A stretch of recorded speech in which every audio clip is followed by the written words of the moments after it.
नमस्कार, मी पंजाब डक. कोल्हापूर जिल्हा, सातारा जिल्हा, सांगली जिल्हा या भागामध्ये आणखी 2-3 दिवस थोडं सरीव चालू राहतील. पण तुम्हाला सांगतो की तुम्ही काय करा, 8 तारखेपर्यंत 8 ऑगस्टपर्यंत तुम्ही काय करा, ऊसाला खत घेऊन टाकून घ्या, शेतीचे कामं करून घ्या.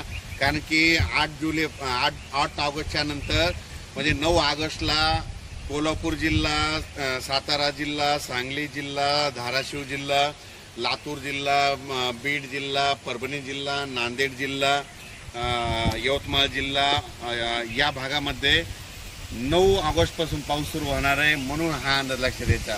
सर्वप्रथम कोल्हापूरवाल्याला सांगू इच्छितो, तुम्ही 8 ऑगस्टपर्यंत शेतीचे कामं करून घ्या. 9 ऑगस्टपासून तुमच्या दक्षिण महाराष्ट्राकडून म्हणजे कोल्हापूरकडून पावसाला सुरुवात होणार आहे. म्हणून हे अंदाज लक्षात घ्यायचा.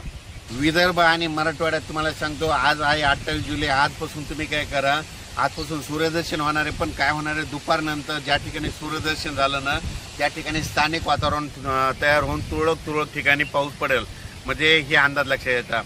पण तुम्हाला एक सांगतो की विदर्भ मराठवाड्यातल्या शेतकऱ्यांनी काय करायचं, पूर्व विदर्भ आणि पश्चिम विदर्भ तुम्ही काय करा, शेतीचे कामं 8 ऑगस्टपर्यंत शेतीचे कामं करून घ्या, फवारण्या करून घ्या. सोयाबीनला देखील फवारण्या करा, कापसाला देखील खत घालून घ्या. त्याच्यानंतर ज्या ठिकाणी सोयाबीनमध्ये पाणी साचलं तिथं सुपर फॉस्फेट फेका, कारण की तिथलं पाणी आटून जातं.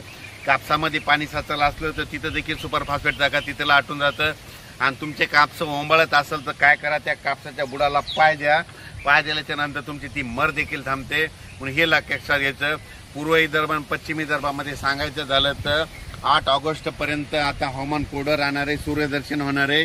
9 ऑगस्टपासून परत पावसाला सुरुवात होणार आहे. आणि विदर्भामध्ये पूर्व आणि पश्चिम विदर्भामध्ये 10, 11, 12, 10 ऑगस्ट ते 14 ऑगस्ट दरम्यान पश्चिम विदर्भ आणि पूर्व विदर्भामध्ये पाऊस सुरू होणार आहे. म्हणून हा अंदाज लक्षात घ्यायचा. आणि मराठवाड्यामध्ये सांगायचं झालं तर परभणी जिल्हा, लातूर जिल्हा, बीड जिल्हा, धाराशिव जिल्हा, नांदेड जिल्हा, हिंगोली जिल्हा या भागामध्ये 9 ऑगस्टला वरुण राजाचं आगमन होणार आहे. म्हणून तुम्ही काय करा, 8 ऑगस्टपर्यंत शेतीचे कामे करून घ्या. त्याच्यानंतर राहिला जालना जिल्हा, संभाजीनगरकडे 11 ऑगस्टला तिकडल्या भागामध्ये पाऊस येणार आहे. म्हणून हे अंदाज लक्षात घ्यायचा.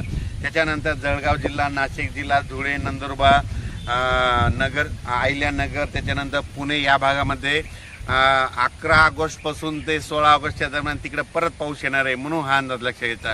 9 ऑगस्टला सुरुवात होणार आहे. कोल्हापूर, सातारा, सांगली, सोलापूर जिल्हा, धाराशिव जिल्हा, लातूर जिल्हा, नांदेड जिल्हा, हिंगोली जिल्हा, यवतमाळ जिल्हा, परभणी जिल्हा, बीड जिल्हा या भागामध्ये 9 ऑगस्टपासूनच पावसाला सुरुवात होणार आहे. म्हणून तुम्ही काय करा, 8 ऑगस्टपर्यंत शेतकऱ्यासाठी आनंदाची बातमी, सूर्यदर्शन होणार आहे. शेतीचे कामे करून घ्या. धन्यवाद.